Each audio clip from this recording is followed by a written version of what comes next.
Okay, family, this is your soul brother Taalib back at you. A few hours ago, a little earlier, yesterday afternoon, I was on a live podcast, and with soul brother, number one soul brother Angel Snup 7, and our sister Noble Levine, and also our other panel host, Dr. Omar Shamsuddin, and we were talking about, how, racism is permeating throughout the whole of all America equally as it is in the South. And along with what I was discussing, which was the experience I'm going through living here in the Midwest, here in Nebraska, dealing with the same issues with racism and all that other good stuff, and how that experience has had an impact on me as far as being here around majority of people who don't look like me. I'm starting to see, that it's definitely necessary that black people need to relocate back to the South. Like this brother who came out with this book called The Devil You Know. What it's called here? Let me see. I got to see.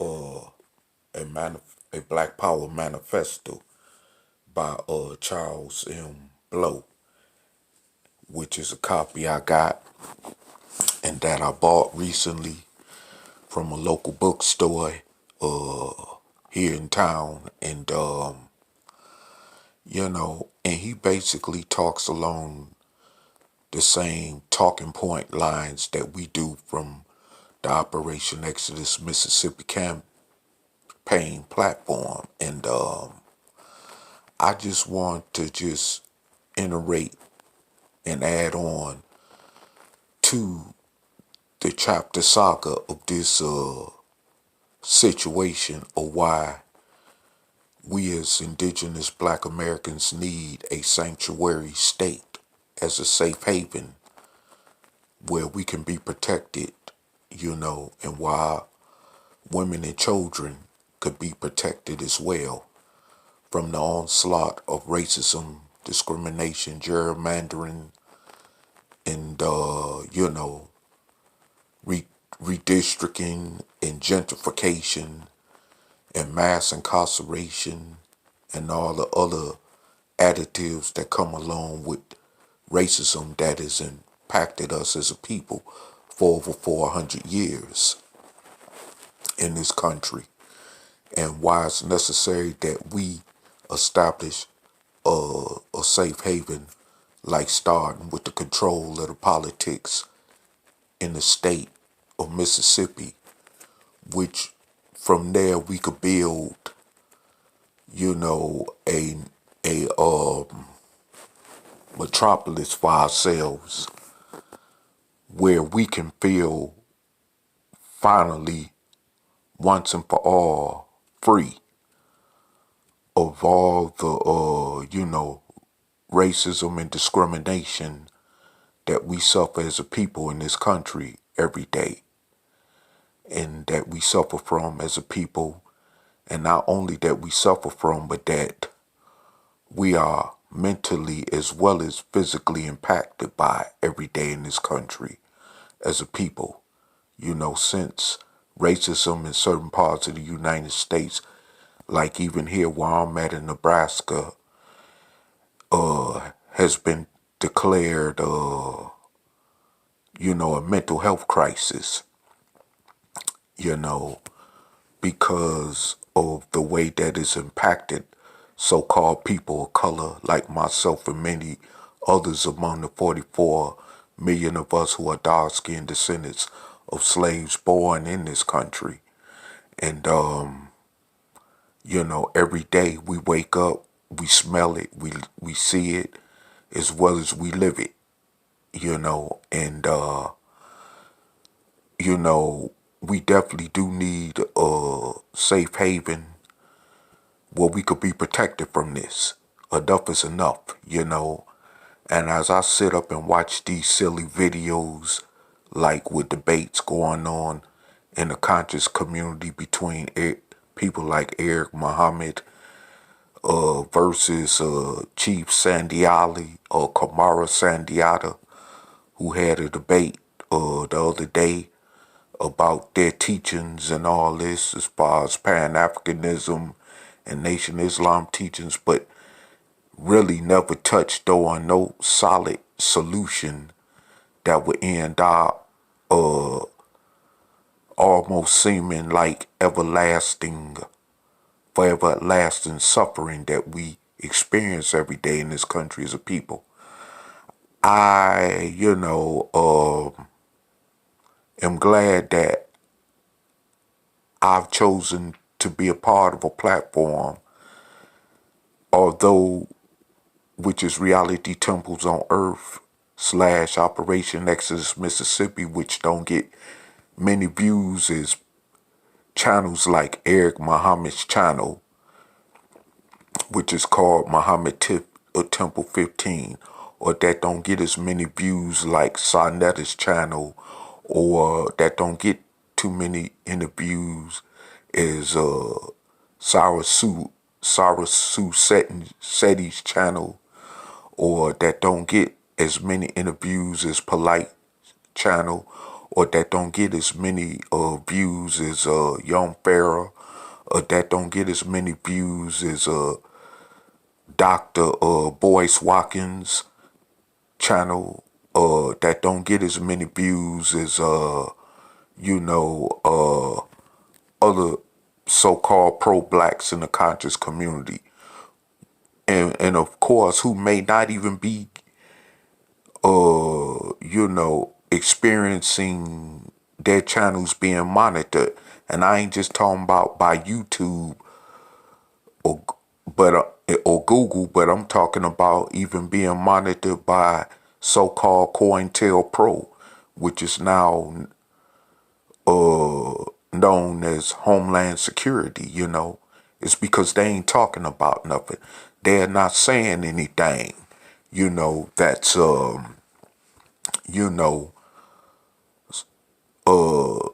threatening to the establishment, or that's,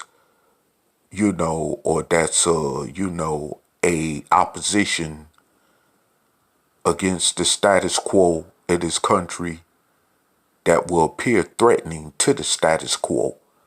But platforms like Reality Temple on Earth / Operation Exodus Mississippi, which is the same platform, although with different channels, but is the same platform, we stand to be more of a threat than those platforms, because we're talking about something like taking control of a state through its politics, just so that our people could have a better existence in this country, and that we could be protected in a place of sanctuary safety, like the immigrants who come over here from across south of the border and who are able to enter into these different cities across America, as safe sanctuary cities that will protect them from the federal government. You see what I'm saying? But we as indigenous black Americans don't have those same protections.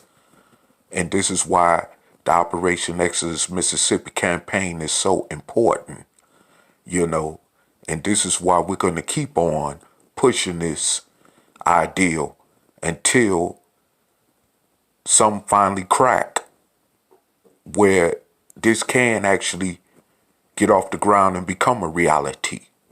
Because now we got brothers like Charles M. Blow, who wrote a book that's being given major platforms to speak from, like on CNN, PBS, you know what I'm saying? And who also happens to be a writer for the New York Times, and as well as the fact that he wrote a book that I just named, which title I just named, and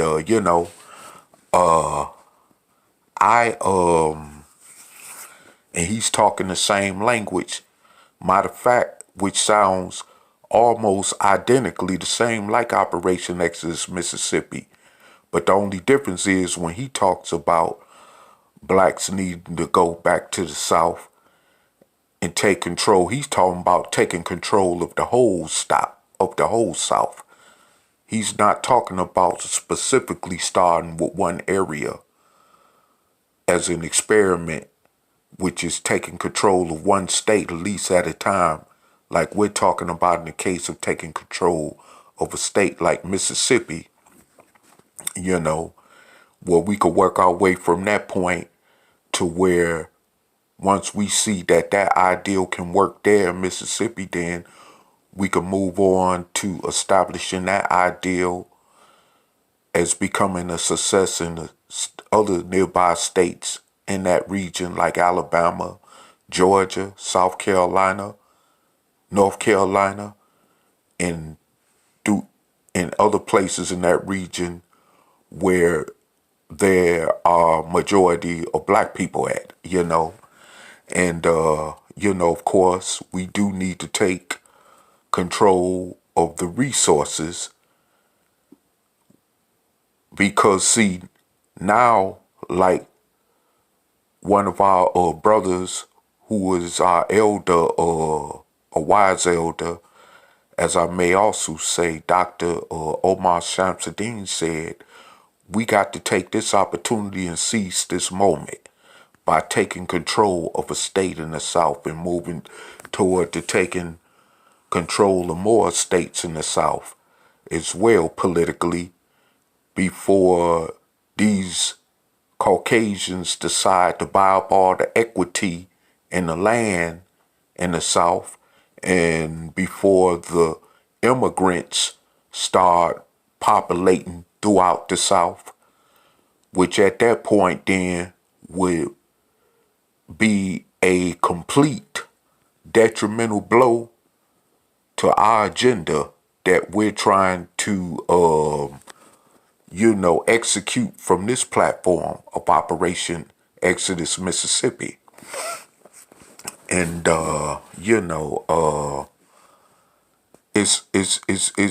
we need to make that move now.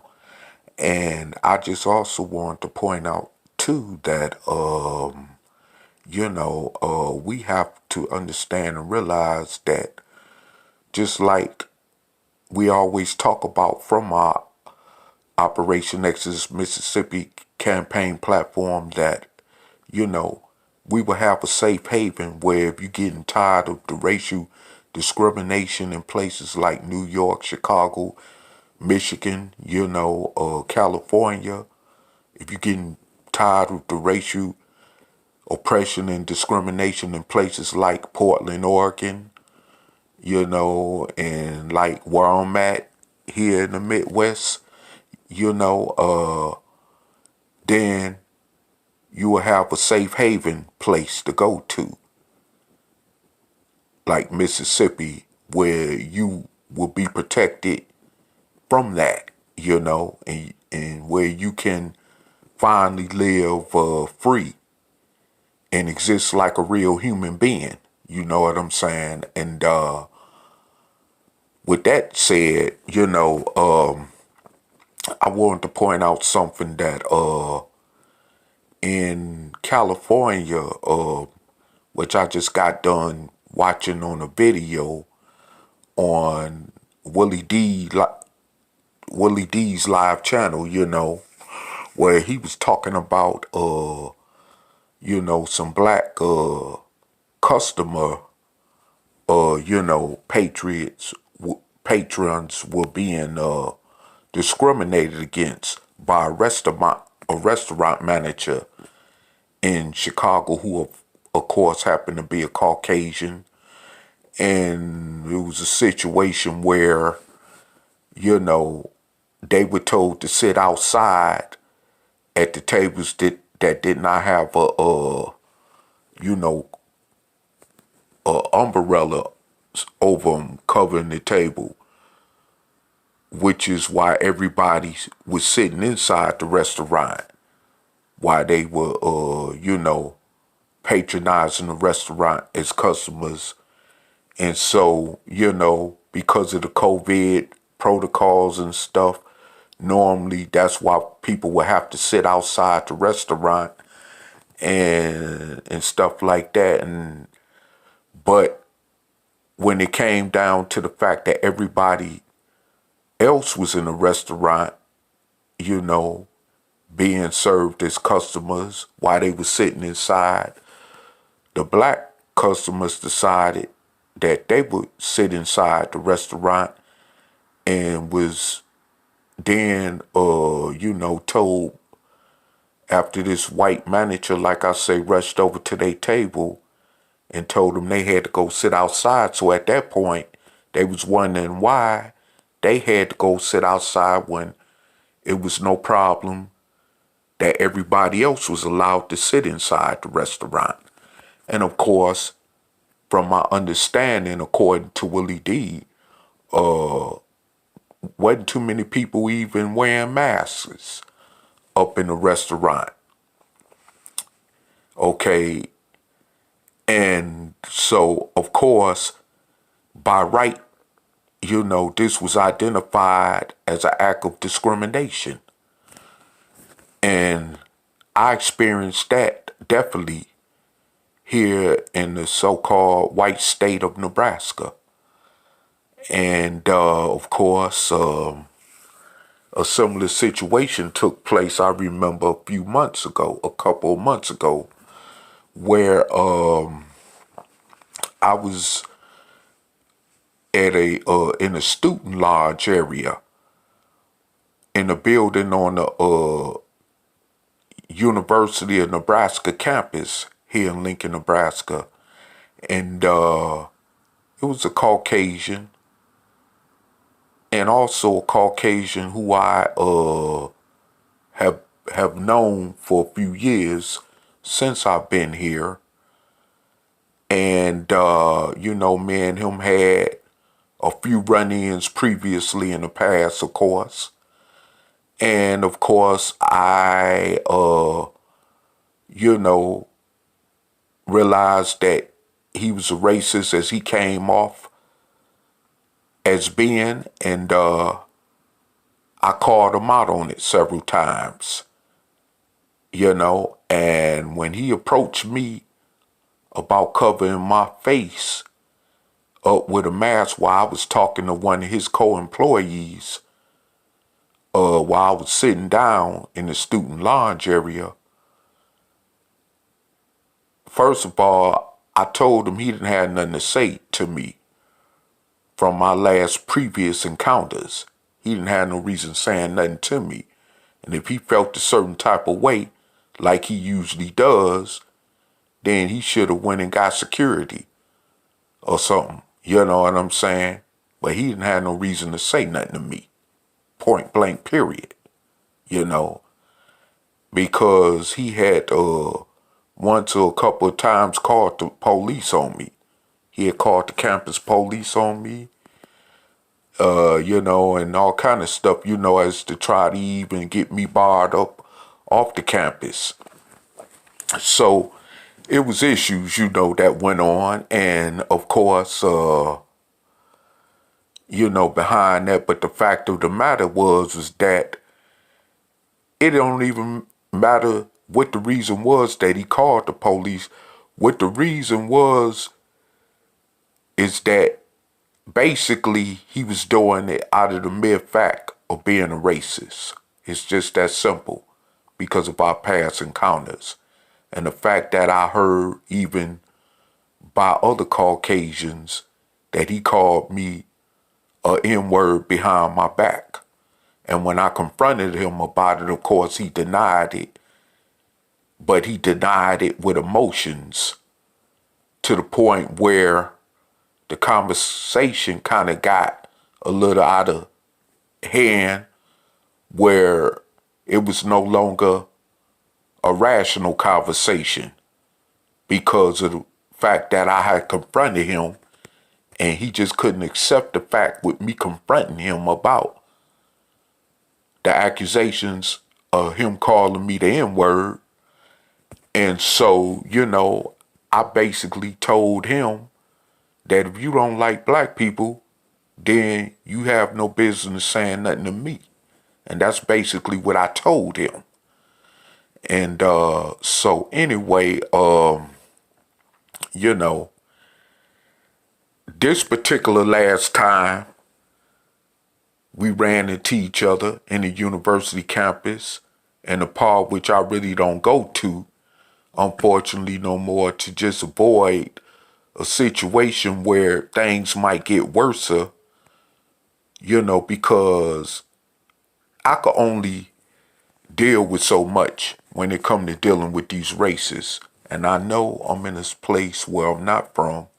And I know that what the elements I'm dealing with in the situation as far as the decks being stacked against me because of my color and the fact that it is not too many black people here in this area, would definitely make me look or stand out as being a person on the wrong end of the stick, of course. So, I deal with the situation strategically like I have to, to protect myself, but at the same time, with that said, when he confronted me about putting a mask on over my face, and I said, you see these other people up in here, especially who had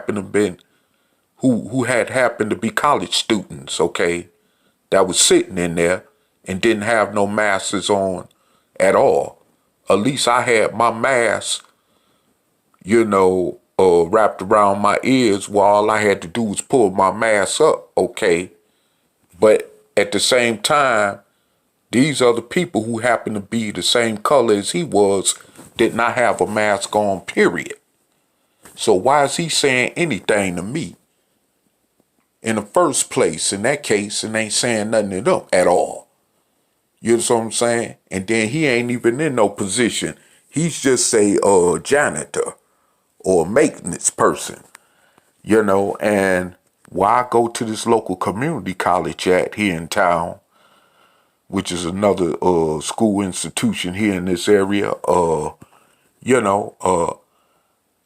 I sense the same racial hostility coming from people that's working in his similar type of occupation on that college campus, So this is what you got to deal with.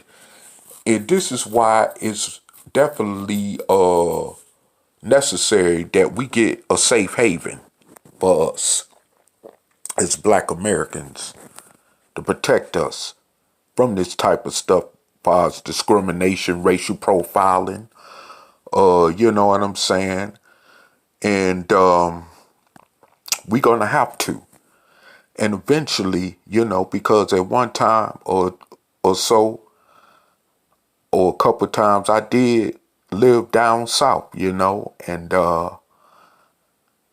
as a matter of fact, before I irrationally made the decision to come out here to this part of the country a few years ago, I was based in the South, But I plan on going back down south, and this time further deep south, because that's what the more and the more deeper south you get is where the more and the more our population as indigenous black Americans are. And, we are the majority down south than in any other region part of the country.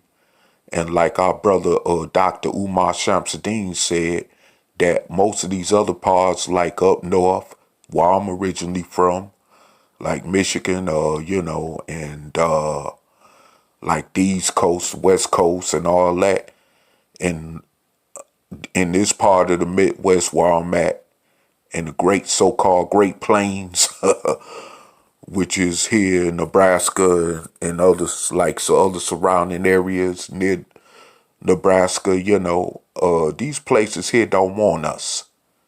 We're not wanted. And like Malcolm X said, why would you want to be in a place where you're not wanted, And so, black people and indigenous black Americans, who I'm particularly referring to, have to come to that realization. You see what I'm saying? That we not wanted. We not wanted here. We just ain't wanted.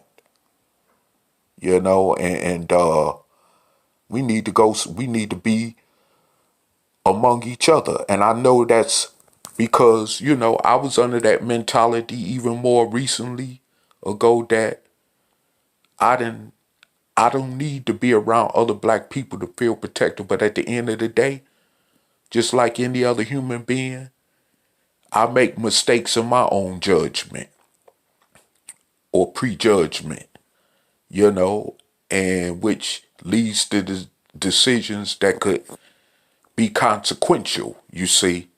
So, I realized that even in that misjudgment, which also is, connected with the fact that I made a mistake, even coming out this way a few years ago, like I talked about on our live video podcast, as of yesterday, that I made I thought that I was coming out here for the purpose of being able to maintain some type of kind of environmental tranquility, which, of course, didn't seem to work out so well as to the way I was looking for it to work out, because I wasn't in a city or a major city where it's more blacks at, and where we're labeled statistically as being in the most high crime areas, when of course the majority who are still Caucasian in this country are known to committing the most crimes that are committed in the United States, you see. But however, I realized, like I said, that I made a mistake, and when that time of opportunity come, like I said, I would rectify that when it's time for me to leave Nebraska, which will be soon, and I definitely don't ever plan on coming back to a state like this, especially where it is majority of people that don't look like me and that don't share my same common goal or causes as a human being, of course, which is as a result is due to racism and discrimination. And like I said before, because they feel that they are the superior and that I am inferior, which they have always thought of us as indigenous black Americans going on 500 years, And as I've been living out here around this type of white supremacist, racist population, which is majority, out here in this part of the country, I really feel like I've learned a lot more. And this has even taught me a lot more about dealing with racism, even than when I was living in certain other parts of the country, and even including in the U.S. South, And but one thing about the U.S. South, I could say this here, and like even brother Charles M. Blow, who I just mentioned, the brother that just wrote this book, who was saying basically the same thing that we've been saying for the last 3 years from the Mississippi campaign platform, that the South has really eased in terms a little bit as far as its aggressive racism historically goes, but at the same time, it's still the South, like it's always been, okay? And what we find ourselves at as black people who are living in the North and out here in the Midwest where I'm at and out West, is we're finding the same style of racism that our people always knew about experiencing in the South, especially even if you go as far as back to the 1950s and 60s. Well, that type of style of racism is definitely here because these people here, especially even in this part of the country, is backwards. And they, as the Nation of Islam would say, is not updated on the modern times. So, basically, in other words, they are more covertly but blatant with their racism as well, you see. And so this is why it's so important that we actually relocate back to the South. And although I will be moving or relocating out of Nebraska soon, but I won't be going straight back down south. But eventually, that's what I plan on doing. Even upon me relocating to my next destination, where I will be around more people that look like me. But even from there, my goal is definitely to relocate back to the South because that's really the home base for the indigenous black Americans because of our deep-rooted slave heritage experience in that part of the country, and because of this country being built on the backs of our ancestors in that part of the country, and because of that fact that our ancestors went through 300 some years of free slave labor, picking cotton and sugar cane, which upon their backs made this country even powerful like it is today. We're owed that due to their free hard slave labor. We're owed that. And we have to take that. It's not going to be given to us like the Nation of Islam in the 60s asked the white man to do as far as giving them at least 10 of those southern states. No, we have to take a state. We have to take control of a state is what I'm saying. Politically, not take over. I'm talking about taking control of the politics of a state. And in turn, at the same time, we're taking back our liberation as well as our reparations, because they've demonstrated over time that they're not simply going to hand out a written check to us. We got to take our liberation. And it's just that simple. And relocating back to the South definitely is important. And starting with taking control of a state like Mississippi. And, we definitely got to push this. We got to keep pushing this. And like I say, until ground breaks, until we successfully score a groundbreaking situation where it would allow us to actually end up being successful with this project, because all we have to do is commonly come collectively together and unite and put our petty differences aside, like Eric Muhammad and brother Chief Kamaru Sandiata. We have to leave our differences, our religious ideology, and our other different type of ideology differences to the side and stop these frivolous debates on social media and come together and get on board with this Mississippi soul train, like our brother, soul brother Angel Snuff 7 would say, you know, and make this become of a new reality of our existence. Because other than that, at this point, we're headed on the straight, narrow path of extermination, you know, and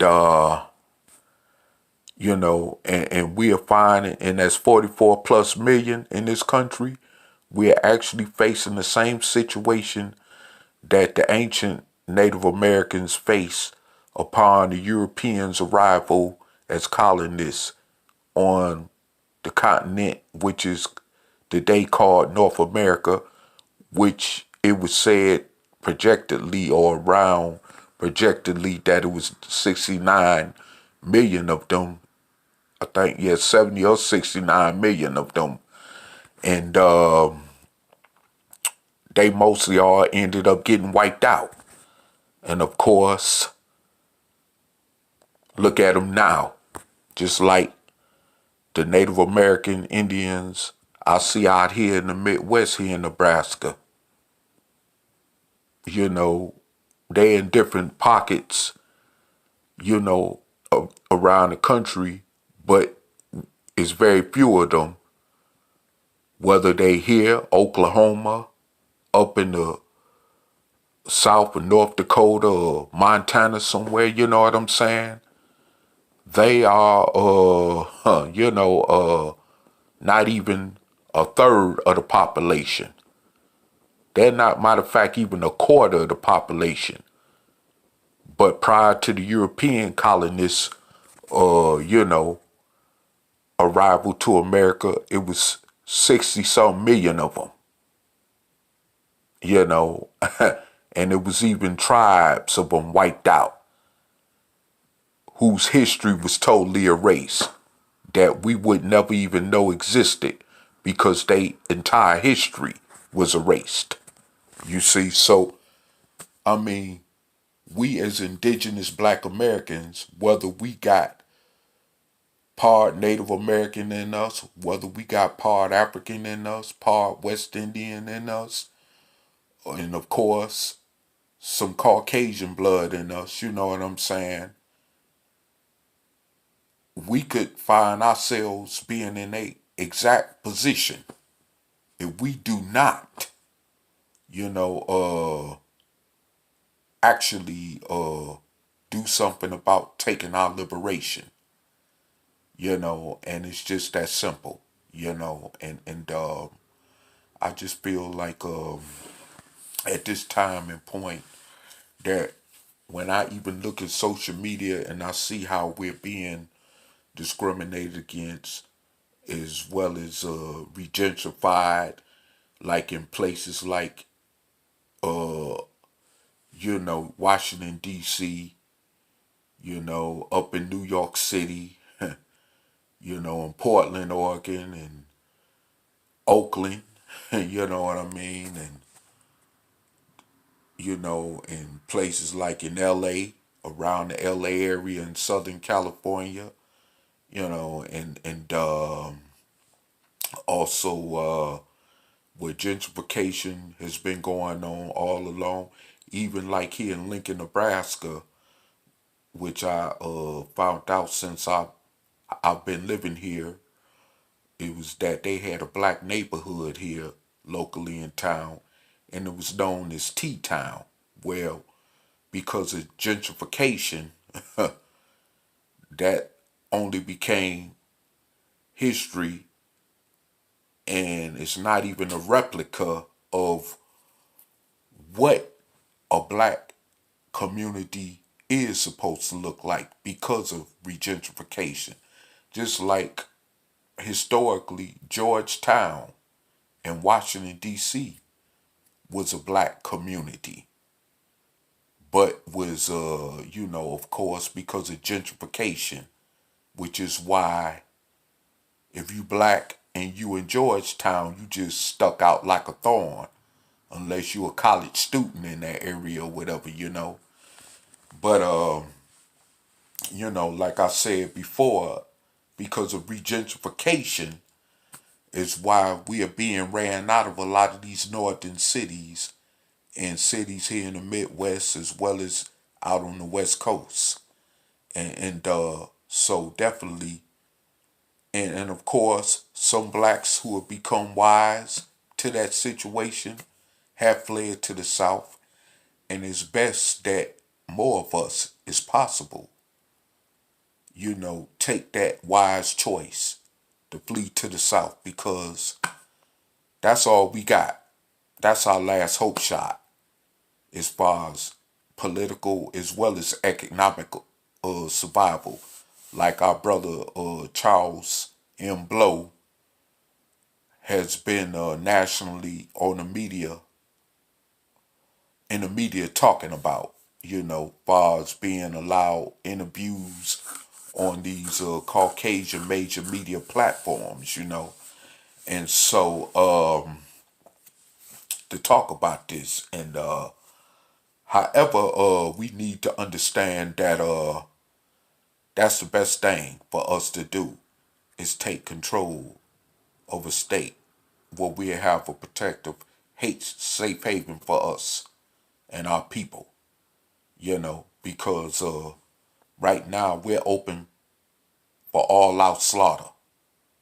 You know, it's like they say in the animal kingdom and the wildlife kingdom, we're fair game, you know. We're actually fair game. Anything can happen to us because we don't have no type of kind of safety net, or geographical safe haven protection to surround us against this onslaught of racism and discrimination and mass incarceration and housing and job discrimination that constantly keeps on plaguing us as a people in this country. You know, discrimination even in education and all this other stuff, which that Civil Rights Act was supposed to protect us against, but unfortunately is benefiting others, and even including those immigrants, more than it's benefiting us. And as a matter of fact, I remember a brother in our live podcast talk made mention that when they passed that 1964, 1965 Civil Rights Act bills, that it was supposed to have been specifically only for black Americans. But of course, you know, knowing how, you know, clever, you know what I'm saying, the cracker is, they put a clause in there saying that this law also applied to all minorities. So there you go. And of course, as we see today in 2021, as a result, everyone else is benefiting from this but black Americans. It's not because of the so-called false consensus that black Americans are not trying to benefit from it because of us being labeled as being lazy or shiftless or whatever. It's because of the stumbling blocks that prevent us from even benefiting off the laws of the Civil Rights Act bill, which was supposed to be protections for us. You see? So there we go, right there. You know, that includes, along with all other implications in this country, that it was never meant for us as a people to rise above the ceiling, because they always wanted us to remain in a certain underclass, subservient position. And long as we kept settling for less, because we, you know, offered a few trinkets, whereas $100-some million basketball contract to run up and down a basketball court, bouncing a ball, or running up and down the football field, you know, that ain't getting us nowhere, you know. And whether we got the status of a Oprah Winfrey, a Will Smith, a Jay-Z, or a Beyonce, you know what I'm saying?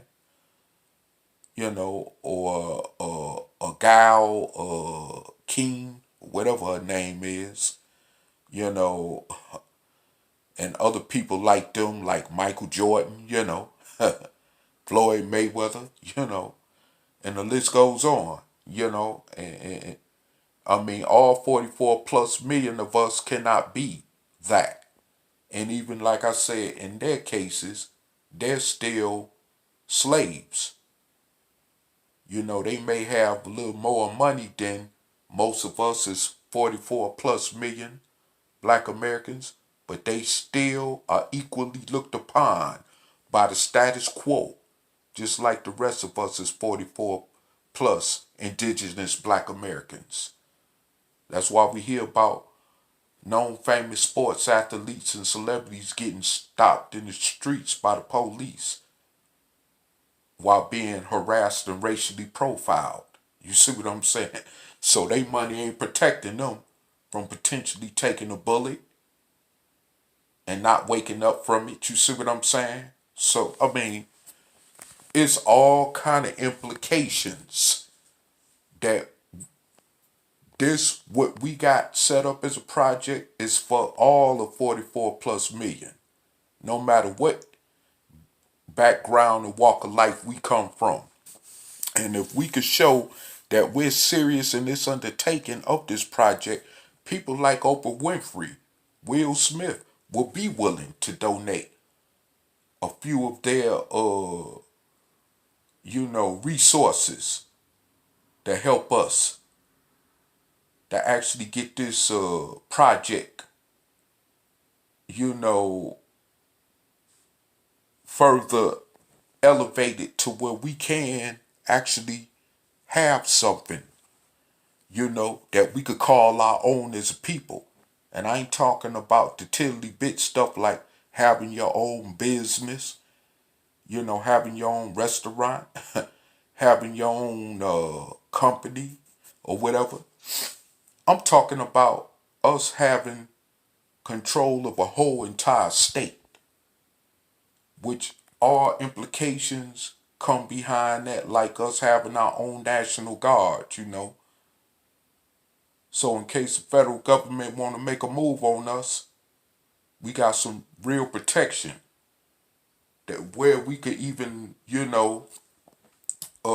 form alliances with other countries that will have our, back when the federal government decide they want to make a move on us. You see what I'm saying? I'm talking about stuff like that, like we've been talking about for the last 3 years from this platform. I mean, we just don't realize what major benefits unimaginably will come along with us taking control of a state. And it could be done. It's legal. That is even the greatest part about it. It's legal. Like even our brother Charles M. Blow said,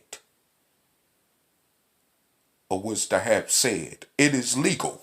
It is actually legal. So, and it's the most easiest route for us to take toward achieving our liberation. The freedom that we never knew in this country as a people. See what I'm saying? So, with that said, I wasn't planning on being, speaking all night because I do have to get me some rest and I do have to begin my new day in a few hours or whatever, but I just needed to put this out there, you know what I'm saying, as a, or as a, basic, general discussion, just to let you know that, we need to, get on board with this situation with Operation Exodus Mississippi. So we could, take our freedom. And yes, some of us may have to die. Some of us may have to even face prison, whatever the case is. Freedom never came, without, consequences being involved. You can ask the so-called founding fathers about that. Of those American colonists that was fighting against the British to obtain their independence. I mean, this is real. Freedom comes with a price.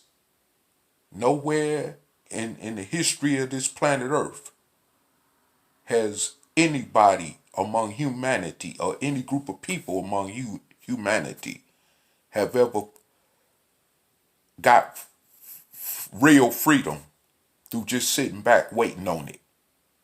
We got to take it, and it's just that simple. Because, look, it's many of us dying anyway.